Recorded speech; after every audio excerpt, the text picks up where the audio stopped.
Welcome back.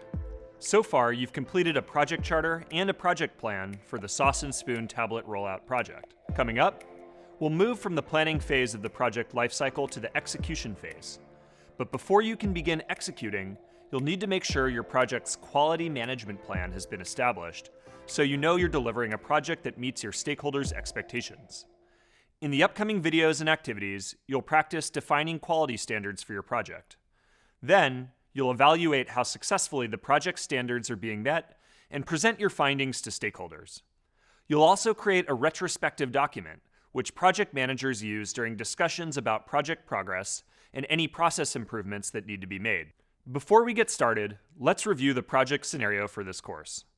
Sauce and Spoon is a small but growing chain of restaurants with 5 locations. They've hired PETA as their first in-house project manager to launch the pilot of tablet menus at 2 of their locations. Over the next several videos, I'll share helpful information you can use to complete each activity and assessment, and I'll offer tips that you can take with you after you complete this course. By the time we're done, you'll understand how to establish a list of quality standards for one aspect of the Sauce and Spoon project. You'll also practice writing evaluation questions and survey questions that'll help you determine if the quality standards are being met.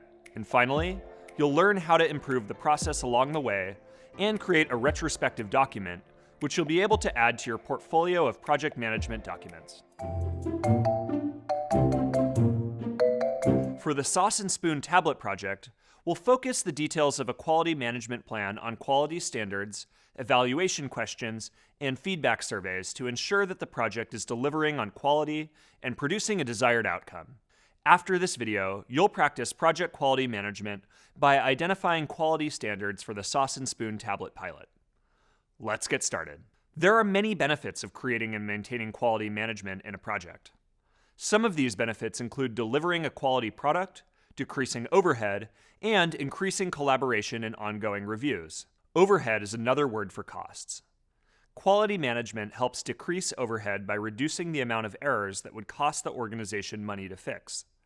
Quality management processes ensure that the team is always learning and providing feedback, which in turn ensures that the project is on track to achieve its intended outcome. In earlier courses, we covered the main concepts of quality management. I'll do a quick review here. The main concepts are quality planning, which I defined at the beginning of this video, quality standards, which are the requirements, specifications, or guidelines that can be used to ensure the materials, products, processes, and services are fit for achieving a desired outcome, quality assurance, or QA, which is a review process that evaluates whether your project is moving towards delivering a high-quality service or product, and quality control, often known as QC. Quality control refers to the techniques that are used to ensure quality standards are maintained when a problem is identified. Here, we'll focus on building quality standards for the Sauce and Spoon project, but in many projects, all of these concepts get built into an overarching quality management plan, which documents all the information needed to effectively manage quality throughout the project lifecycle. The quality management plan defines the policies, processes, and criteria for project quality, as well as the roles and responsibilities for carrying them out. Again, there are lots of different ways to develop and track quality management for your project, but the benefits and main concepts that make up quality management remain the same. Let's review. Some of the benefits of quality management include delivering a quality product, decreasing overhead, and increasing collaboration and review. And the main concepts of quality management are quality planning, quality standards, quality assurance or QA, and quality control or QC. Understanding these benefits and concepts will help you ensure you deliver a project that meets your stakeholders' expectations. Now that we've reviewed the benefits and main concepts of quality management, we'll explore what it means to define quality standards. We'll also discuss how to evaluate those standards to ensure you're meeting the project's goals. Before we get into discussing quality standards, let's define what we mean by project quality. Quality means making sure that you deliver what you say you will, and that you do so as efficiently as you can. Getting a project done on time and under budget doesn't necessarily mean you've met your goals. You need to be sure you've delivered a project that meets your stakeholders' needs. That's why project quality is tracked throughout the lifecycle of the project. You can measure project quality by defining quality standards for the various aspects of the project, like major tasks, milestones, and deliverables. Quality standards are the requirements and specifications that your product or service must meet in order to be considered successful by your organization and the customer. Establishing standards helps you identify ways of testing and evaluating the project's quality throughout the planning and execution phases and after the project is launched. If the quality of different aspects of a project is failing to meet the agreed upon standards, you then have the opportunity to adjust your project plan to meet those standards. Let's use an example from the Sauce and Spoon project. One of the deliverables is training of management, front of house staff, and back of house staff. How will you know if that deliverable has been fulfilled successfully? What are the expectations or standards your stakeholders have for meeting this requirement? For this deliverable, think about what the staff needs to be able to do or demonstrate at the end of the training. Does each staff group need to be trained on the same things? Will management have different training requirements from front of house and back of house staff? And does the training need to fit within a specific time frame, budget, or geographic location to be considered successful? Your answers to questions like these will be the start of your list of quality standards for this deliverable.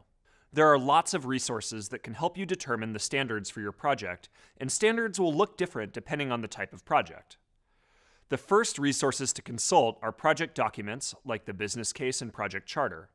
These documents state the goals, scope, budget, and other details that can clarify the different requirements of the project so it's acceptable to your stakeholders. Just like you did when you identified tasks and time estimates, if you need more information to help you determine quality standards, you can have conversations with experts and stakeholders, and you can do some industry research. For example, if you need to know how long it takes the tablets to recharge, ask the vendor who will be training the staff or the tablet sales representative. It's also a good idea to have conversations with the stakeholders who are funding the project to understand their perspective on how long they expect the tablets to last before needing to be replaced. Do industry research on the internet to see if there are established quality standards for the type of project that you're working on. For example, software and construction industries have established quality standards related to functionality, design, and safety. Other categories of established quality standards that you'll find in many industries include ease of use, productivity, effectiveness, and customer satisfaction. It's important that your standards are objective and measurable so you can clearly identify that the standard has been met. As you have conversations and conduct your research, you might notice stakeholders referring to a general category, like ease of use, without providing specifics. As the project manager, you should aim to get specific details by asking, what would be a sign that the tablets are easy to use or hard to use? You might get a response like, it shouldn't take longer than 20 seconds to place an order. Or, returning customers report that it's faster to use the tablet versus placing an order with a server. Now you have objective, measurable standards. Let's consider a few questions to ask yourself when considering various standards. If standards are related to productivity and effectiveness, you might want to ask questions like, should the existence of the tablets change anything about how the front of house staff works? Does it make them faster or allow them to serve more tables at one time? If standards are related to customer satisfaction, you could ask questions like, how would the tablets ideally impact the customer's experience? What would you want the customer to do or say as a result of using the tablets? By asking yourself or your task experts these kinds of questions, you can narrow down the standard that you're aiming to make objective and measurable. All of these resources, such as project documents, conversations with experts, and industry research, can help you determine the quality standards for different aspects of your project. But remember, you'll still need to use your critical thinking skills to determine the right standards and adjust them if necessary to meet the specific needs of your project. Let's review what we've discussed so far. Quality means making sure that you deliver what you say you will and that you do so as efficiently as you can. Quality standards are the requirements and specifications that your product or service must meet in order to be considered successful by your organization and the customer.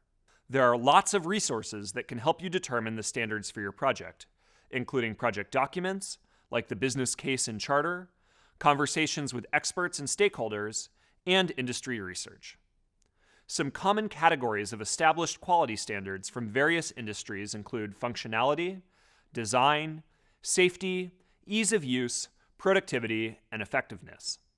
And finally, it's important that your standards are objective and measurable, so you can clearly identify that the standard has been met. Coming up, you'll use your critical thinking skills to determine quality standards for one part of the Sauce and Spoon tablet project. Then, you'll learn how to evaluate against your standards to ensure that your project is achieving the required level of quality. In the last video, we reviewed the main concepts of quality management and defining quality standards for a project. Then, after analyzing project documentation and a conversation between PETA and stakeholders, you helped solidify a list of quality standards for one of Sauce and Spoon's project deliverables. Once the quality management plan is underway with clearly defined quality standards, you're ready to measure against your standards and can finally begin implementing the project. Since the last activity, PETA and her team have begun implementing the tablet rollout. Both of the restaurants that were selected for the pilot have had tables outfitted with tablets. The staff has been trained, and guests have been placing their orders using the new tablets. In this video, we'll discuss the importance of evaluation as it relates to the project's quality management plan, specifically quality assurance. Remember, quality assurance consists of reviewing processes to evaluate whether or not your project is delivering an acceptable level of quality. And evaluation involves observing, measuring, and then comparing your findings to a set of agreed-upon criteria. This could be your quality standards or the overall goals of your project. Coming up, you'll create evaluation questions as part of the QA process so that you can measure how well your project is meeting the established quality standards. Understanding how to create strong evaluation questions will give you the tools and skills you need to measure the success of your project throughout the project lifecycle. Let's get started. In the same way that quality management plans may look different for each project, quality assurance can be implemented in a variety of ways. Some examples of quality assurance are beta testing, internal checklists, and feedback surveys. Each of these methods allow you to evaluate and measure how well your project is meeting its goals. Evaluation is a form of research designed to promote learning and informed decisions. It also provides accountability and helps you assess to what extent the project has achieved its objectives. When you use evaluation, you're able to improve upon, judge, and learn about different aspects of the project and the project itself. For example, with the Sauce and Spoon project, evaluation can help you improve how to implement the staff training process more efficiently. It might help you judge or assess whether something is working the way it was intended, or whether you should continue in the same direction. It could be that the staff had a hard time learning how to use the tablets because the touchscreens kept malfunctioning, in which case you need to assess whether or not to continue with the original launch date. You also need to make sure that the project is not creating any unintended problems, either for the organization, your team, or anyone else impacted by the project's existence. For example, you'll need to assess when the best time for tablet installation is. If you schedule tablet installation when the restaurant is open, that might create a negative dining experience for restaurant guests. By reflecting on areas of improvement and judging how certain aspects of the project performed, you learn what things made the project run as intended, how it can be replicated, and how challenges can be overcome in the future. Your evaluation may have a single focus, like identifying what needs to be improved or judging whether a project or process should continue in its current format. Regardless of your goals, your evaluation will ultimately allow you to assess all three of these areas of improvement and lead you to a better understanding of the overall success of the project, as well as its impact on and benefit to the organization. Okay, so now that we know why evaluation is used in project management, let's get into the evaluation process so that you know how to carry out an evaluation and get the information you need. In order to identify what you really want to know about your project, first articulate why you're evaluating.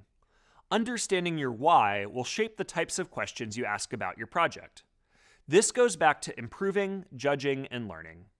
Even though all three of these will be addressed to some degree, certain aspects will have a more specific focus for evaluation.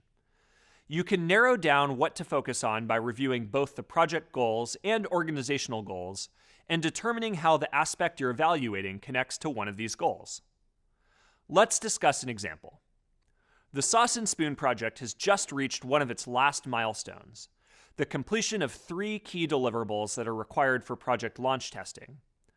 Those deliverables are installing the tablets, integrating the tablets with the POS system, and training the staff to use the tablets. In an upcoming meeting with stakeholders, PETA will need to provide an update on the project's progress and share an evaluation of this milestone. It's important for PETA to share this evaluation since it will inform stakeholders on future phases of the project and beyond, including a tablet rollout at 2 more restaurant locations. So PETA's why is judging the quality and performance of the tablets and identifying ways to improve the training process. Once you've decided what your reasons for evaluating are, you're ready to write out your evaluation questions. An evaluation question is a key question about the outcomes, impact, and/or effectiveness of your project or program. There are 2 main categories of evaluation questions: questions that ask how you can make improvements, and questions that help you measure and compare. Questions that help you improve sound like this: how can we improve? What is working and what's not working? Which goals are being met? Who is benefiting? What are the most common participant reactions? Next, we have questions that measure and compare. These questions will help you make judgments about how or whether to proceed with a process or with the project itself. Questions for measuring and comparing sound like this: what were the results? Were there unintended outcomes? What were the costs and benefits? Are there any lessons to be learned? Should we continue? So if we think back to the Sauce and Spoon project, one of the evaluation questions might be, to what extent do tablets improve the staff's work performance? If you keep in mind the overall goals of the project, you'll be able to write effective questions that generate the type of data you want. Effective evaluation questions meet the following criteria. They address stakeholder or user values, interests, and concerns. They relate to the purpose of the project and of evaluation. They're worth answering and are important for the project and beyond, and they're practical and feasible to answer with available resources. Amazing job. Let's review some of what we've learned so far. Evaluation is a form of research designed to promote learning and inform decisions. It also provides accountability. An evaluation question is a key question about the outcomes, impact, and/or effectiveness of your project, or a key aspect of your project. And there are 2 main categories of evaluation questions: those that ask how to make improvements, and those that help you measure and compare. Simply put, indicators state what you want to measure or evaluate, like the number of something, level of satisfaction, preferences, or demographic information such as age, gender, experience, and so on. Similar to the way quality standards add specificity to your deliverables and goals, evaluation indicators take your evaluation question and determine the specific type of response you're aiming for. You'll need this information to understand whether or not your project or process meets the quality standards that were agreed upon in the project plan. Let's return to the Sauce and Spoon project and the evaluation question, which asks, to what extent do tablets improve the staff's work performance? To evaluate this, you'll have to ask yourself, how are you going to measure work performance? You'll have to decide on indicators of work performance, like faster table turnover rates, higher tip averages, or higher quality rating from customers. Another way to think of indicators is that they provide pathways for answering your evaluation questions. Indicators demonstrate that the outcomes are achieved and provide measurable evidence of meeting a goal. They also include visible signs like test scores, attendance rates, or observed behavior. The word indicate means point out or show.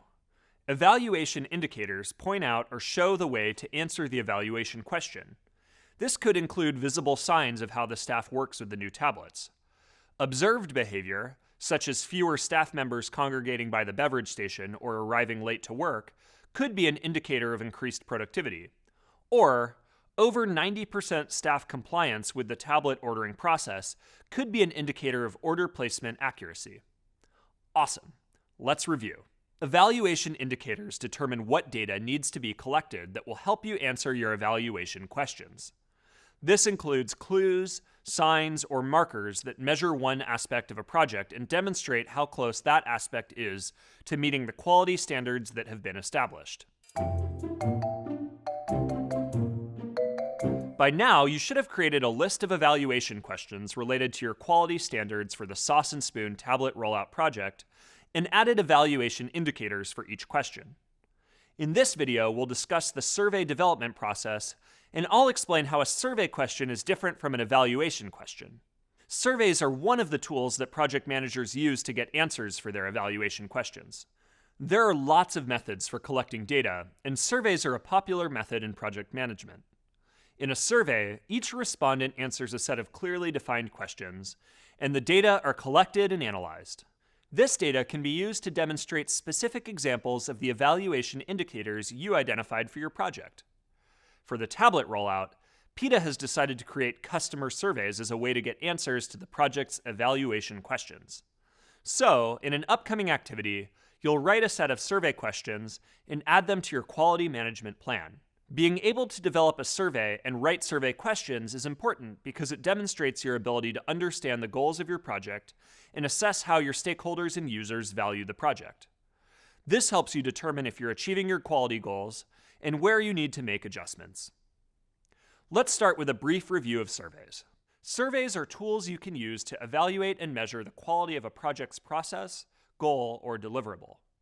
Making surveys a part of your quality management plan is one way to help you understand what's working and what's not working. Surveys assess the criteria you want to evaluate and provide you with data that will point out whether you've met your quality standards. Designing an effective survey that will deliver the data you want is a skill and follows a strategic development process. First, you'll need to develop evaluation questions and define your evaluation indicators, which you've already done. Then, you can determine what type of survey to design and questions to ask that will give you the data you need to answer your evaluation questions. Since you've already come up with your evaluation questions and indicators, the next step is to determine what types of survey questions you're going to ask. As a reminder, a survey question is different from an evaluation question. An evaluation question is a key question about the outcomes, impact, and/or effectiveness of your project or program. Whereas a survey question is designed to collect data which can help you answer your evaluation questions. In other words, survey questions are a more direct interpretation of your evaluation questions designed to get data points. Let's consider a specific example, the Sauce and Spoon evaluation question that asks, to what extent do tablets increase work performance? One of the indicators of work performance is how much side work the staff are able to complete during a shift. Some corresponding survey questions might be, are the tablets easy to use? Was there enough time during the training to practice and ask questions? On average, how many of your side work tasks are you able to complete during a shift? Since using the tablets, how often have you sent back an incorrect order? The answers to these questions will give you data to track and answer your evaluation questions. So, how do you write effective survey questions that will address what you're trying to evaluate? There are two different types of survey questions you can ask: open-ended and closed-ended questions. Open-ended questions require more than one-word answers, such as yes or no. They ask respondents to answer in their own words. For example, what went well during the presentation? Or, what did you find most useful or interesting about the presentation?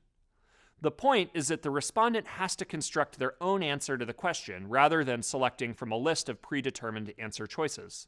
Closed-ended questions can be answered with a single response, like yes or no, or true or false, or selecting a single answer from a list.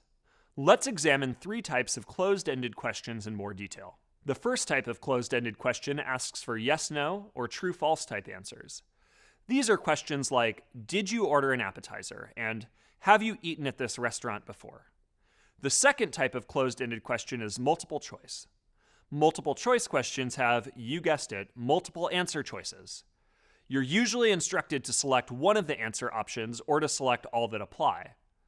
The question could be something like, how often do you dine at this location each month? And then a range of answer options like 0 to 1, 2 to 3, 4 to 5, and 5 or more.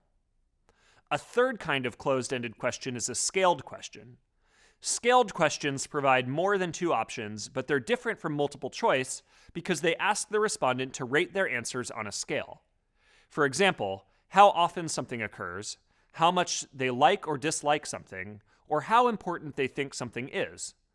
A sample scaled question might be, on a scale of 1 to 5, how do you rate your overall dining experience, with 1 being poor and 5 being excellent? Regardless of the question type, creating good survey questions is a skill that takes a bit of practice. Here are some tips. First and foremost, make sure your questions are asking what you mean to ask. Each question should be specific and address only one measurable aspect. Be careful not to make assumptions about your respondents. For example, don't assume that everyone taking your survey knows or enjoys the same things or has similar life experiences. Ask questions and provide answer options that allow people to answer accurately about their experience. At the same time, you want to make sure that your questions don't provide too much detail or information. If you do, you might end up influencing the respondent to answer in a certain way, which could unintentionally create bias. Wow, that was a lot of information.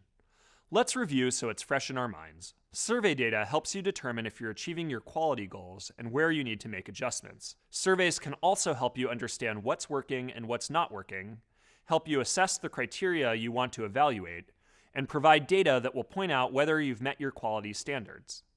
The survey development process includes developing evaluation questions, defining your evaluation indicators, and determining what type of survey to design and questions to ask. In the last video, we discussed the value of feedback surveys and how to create effective survey questions. Then, you had the chance to write some questions for one of Sauce and Spoon's user feedback surveys. Since the last video, the Sauce and Spoon surveys have been administered and the data has been collected. This data is the result of your evaluation, so now it's time to analyze the data and report your findings on how well the project is measuring up to its quality standards. In this video, we'll cover tips and best practices for determining your audience, choosing the style of your evaluation report, and delivering an effective presentation. We'll also discuss how to distinguish between reviewing data and presenting an evaluation. Then, in the next activity, you'll apply what you've learned to analyze survey data and create presentation slides for an upcoming stakeholder meeting. You'll be able to add these slides to your project management portfolio to demonstrate your ability to synthesize and summarize data into recommendations for a particular audience. There are different ways to present an evaluation, and you'll need to decide which style is best for your project and audience. Start out by considering your audience. Think about what's most meaningful to them, as well as how much time they have. If your audience is a mix of roles or groups, like team members, managers, stakeholders, and executives, consider the best way to share information with each group. In some cases, you'll need to present the same data in different ways. Different audiences have different reasons for wanting information. Your team, for example, could benefit from a detailed report so they can address aspects of the project they're responsible for. However, groups like senior stakeholders and executives typically do not need, want, or have the time for a detailed analysis. They would rather have a summary of the most important information and the impact it has on their investment in the project. After you've considered your audience, you should create a detailed evaluation report that addresses your evaluation questions. You can then take the detailed report and summarize the information into the most appropriate format for a given audience. In addition to a full report, two common reporting styles include a summary sheet and a slide-based presentation. A summary sheet is a 1 or 2 page write-up with just the most relevant information. Think of it as a flyer or snapshot of your findings. And a slide-based presentation uses digital slides to visually present information. Presenting evaluation findings should not just be a raw data report. Your presentation needs to reflect what the data means and explain how it informs the response to the evaluation questions. In order to do this, you need to filter and analyze the data. This is probably the most important part, because this is where you make sense of the data for yourself. By filtering and analyzing, you become familiar with the results, the respondents, and what those results mean in regards to project quality. Here's the difference between reporting data and presenting evaluation findings. Let's say the survey data reveals that 36% of respondents reported a negative dining experience with the tablets. But what does that data mean? It could mean several things.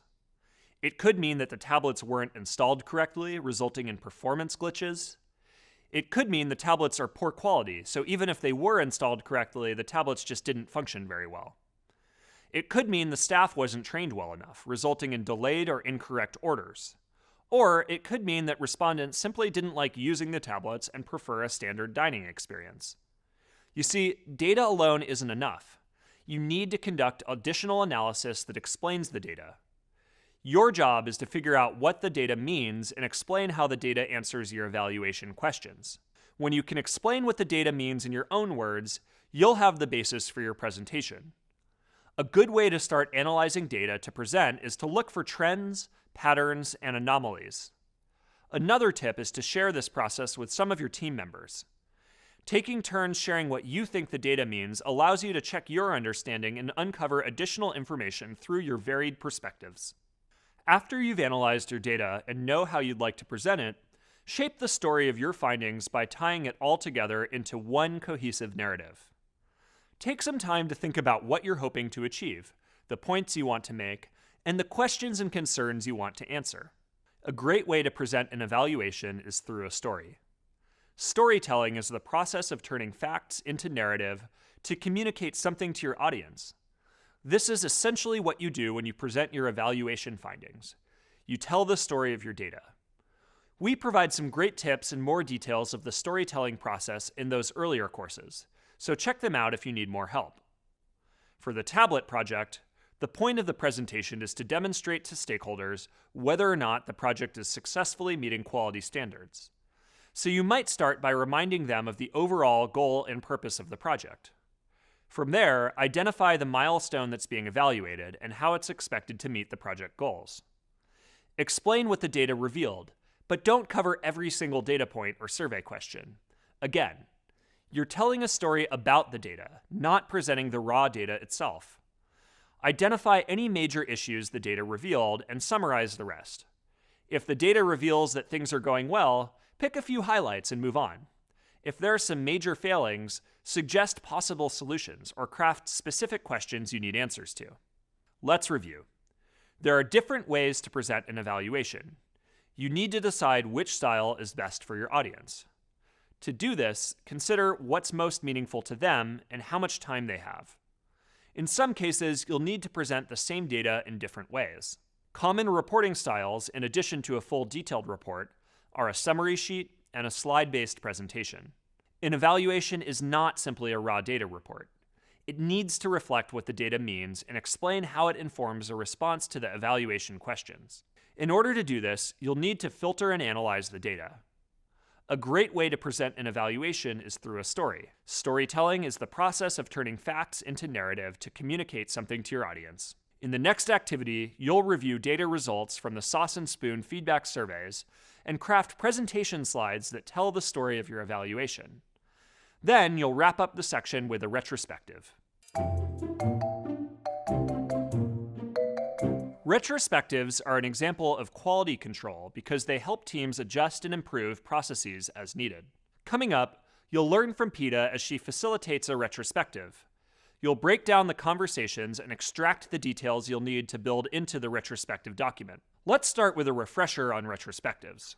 A retrospective, sometimes referred to as a retro, is a workshop or meeting that gives project teams time to reflect on a project. A retrospective gives you a chance to discuss project successes and setbacks and to learn from mistakes. Though retrospectives often happen at the very end of a project, they are also a helpful process improvement tool that can and should be used throughout the project lifecycle, especially after reaching a project milestone. For example, right after implementing the tablets and testing them with beta users is a great time for a Sauce and Spoon retrospective. You could celebrate parts of the project that have gone well so far and identify opportunities for improvement as the project moves toward upcoming milestones.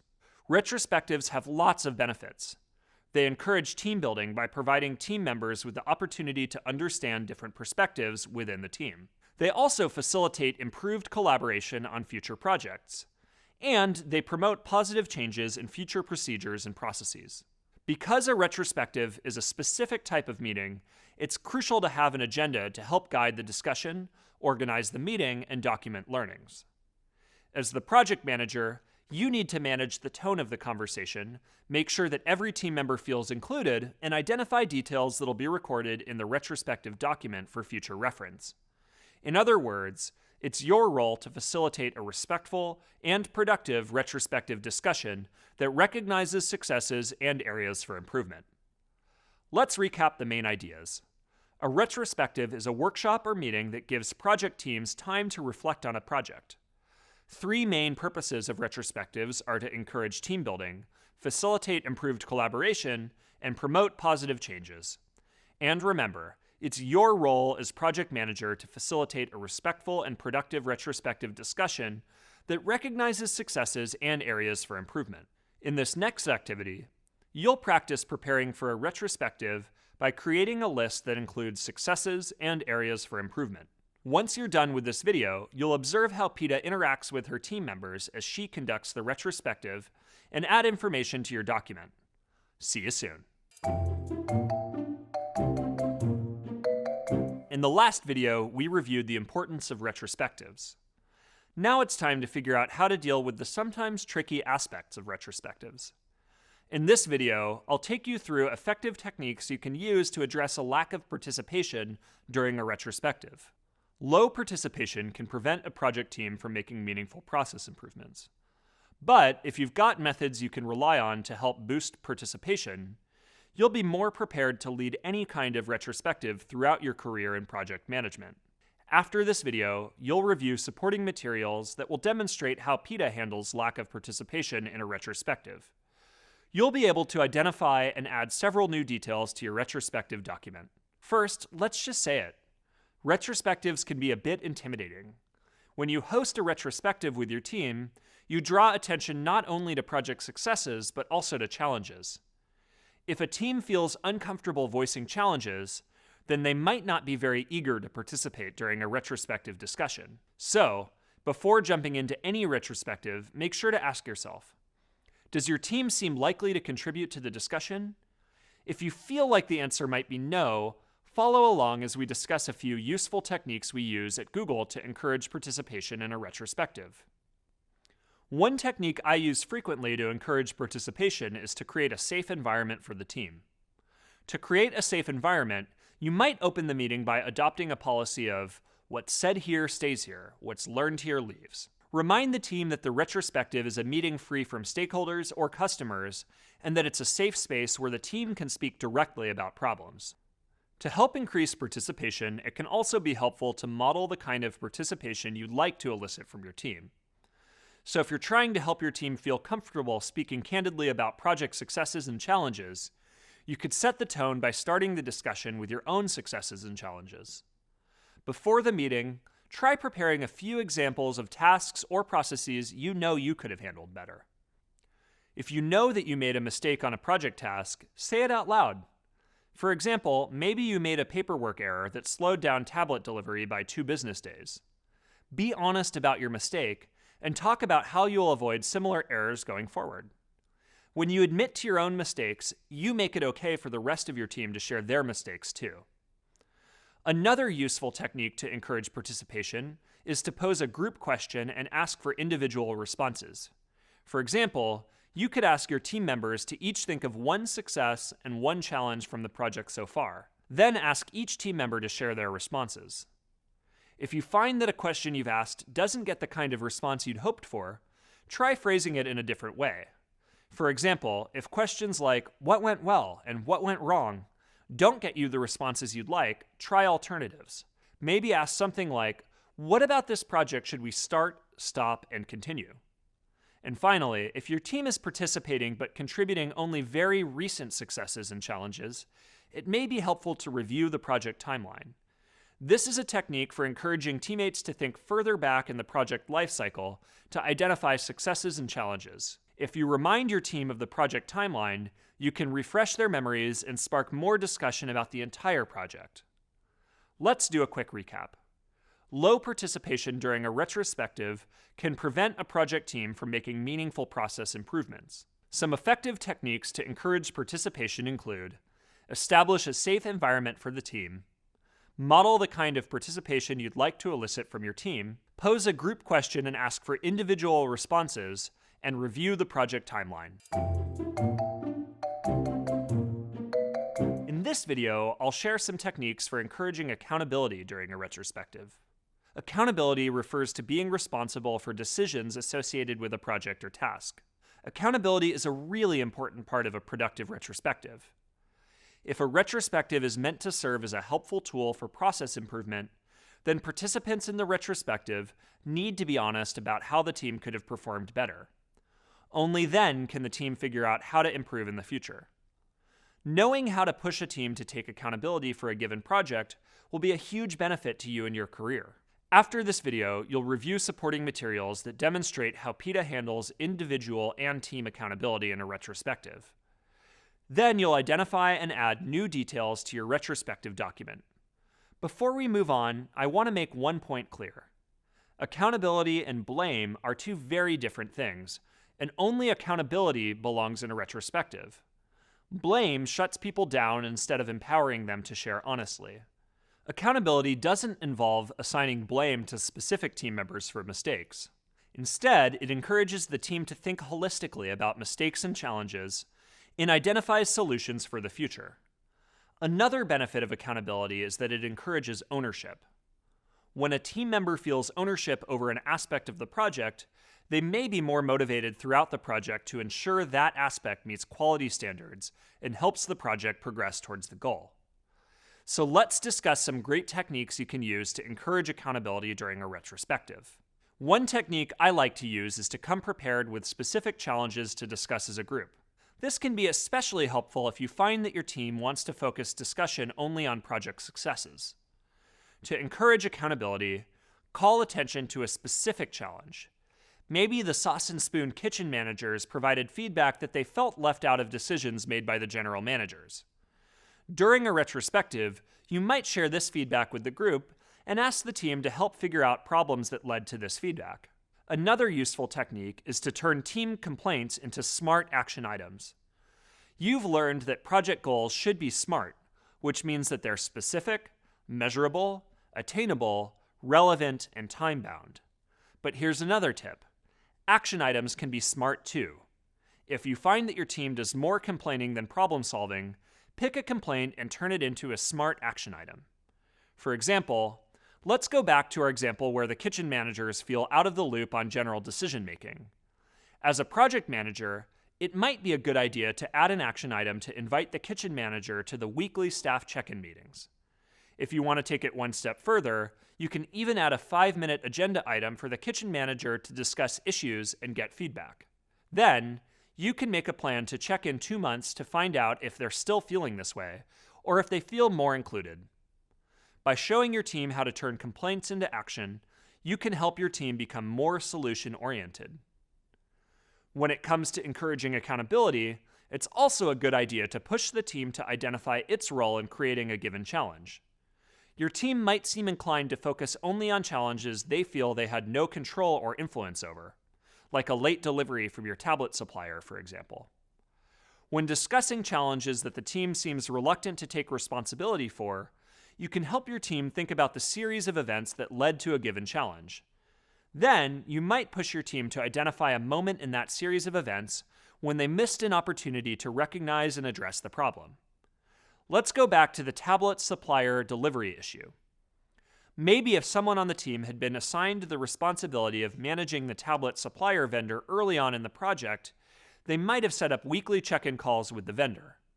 This could have given the restaurants the foresight to plan for and work around the missed delivery. When you help your team identify its own role in creating challenges, you encourage reflection that might lead to helpful insights and ideas for process improvements. As your team talks about various challenges they faced, make sure criticism remains constructive. Constructive criticism is a respectful form of feedback that is intended to help the recipient improve a piece of work. If criticism of a portion of the project begins to go from constructive to unhelpful or harsh, it'll be your role as the project manager to redirect the conversation. To change the subject, Try to detach the challenge being discussed from any specific person in the room. You can do this by steering the conversation toward process improvements that the entire team can learn from. Let's review the main ideas. Accountability and blame are two very different things, and only accountability belongs in a retrospective. Accountability refers to being responsible for decisions associated with a project or task. Accountability is about encouraging the team to think holistically about mistakes and challenges, and encouraging ownership. In this video, you'll learn how to address negativity in a retrospective. Thoughtfully handling negativity is an important skill you'll need in order to effectively lead productive discussions in the future. The ability to guide discussions that break down project performance while maintaining a constructive and positive tone will help you identify and improve problem areas of a specific project. After this video, you'll observe Peta carefully handle negativity as she leads a retrospective. Then, you'll apply similar techniques as you wrap up your own retrospective document. Before you do your own retrospective, it's important to ask yourself, is this conversation likely to feel stressful for the team? Sometimes the answer will be yes. Let's talk about why negativity sometimes comes up during retrospective discussions. Retrospectives are a great way to build trust, honesty, and direct communication with the team. But keep in mind, if the environment doesn't feel psychologically safe to the team, it's very easy for a retrospective to turn negative. Negativity can make it more difficult to hold a productive discussion that identifies solutions to project challenges. If you sense subtle or even obvious negativity during a retrospective discussion, here are some techniques you can use to change the tone of the meeting and guide the team toward a more positive outlook. To address team negativity, aim to set a positive tone at the start of the meeting. Kick off by highlighting project successes. Maybe the team received positive feedback from a stakeholder. Or you could thank the team for their hard work in reaching a major milestone. Determine how you'll set the tone of the meeting. Meeting props can help with this. For example, you might hand out an even number of green and red index cards to each participant and ask attendees to write successes on the green cards and challenges on the red cards. Passing out green cards might subtly encourage the team to think of successes in addition to challenges. Even on teams with a generally positive overall dynamic, it's always possible for negativity to come up. So it might be a good idea to try anticipating any potential negativity by meeting one-on-one with team members before the retrospective happens. If you get the feeling that one team member is likely to bring a negative attitude to the retrospective, try asking yourself a few questions. Does this person feel insecure about the value they add to this team? Does this person receive negative feedback on the quality of their work? Understanding the root of the negativity can help you figure out how to help the person engage with the group in a more positive way. For example, if you sense the person is feeling insecure, you could try reassuring them of their value. A single negative voice can derail otherwise productive discussions. As the retrospective leader, it's your role to step in when one person's negativity dominates the conversation. To deal with negative participation from an individual team member, consider asking team members individually to share their thoughts. Calling on team members individually does a few things. It gives each person room to share challenges. It helps them model solution-oriented thinking for their negative team member, and it discourages the negative team member from dominating the conversation by responding to every question. Finally, you might call a meeting break. A timeout is a great way to help de-escalate the situation. It's good to remember that there's no single technique that fits every scenario. How you choose to address negativity will depend on the situation. Let's review. To address negativity during a retrospective, you can aim to set a positive tone at the start of the meeting, determine how you'll set the tone of the meeting, consider asking individual team members to share their thoughts rather than posing questions to the group, or call a meeting break. Congratulations on finishing this video in the Google Project Management Certificate. Access the full learning experience, including job search help, and start to earn your official certificate by clicking on the icon. To view the next course in this video, click here and subscribe to our channel to learn more from Google Career Certificates.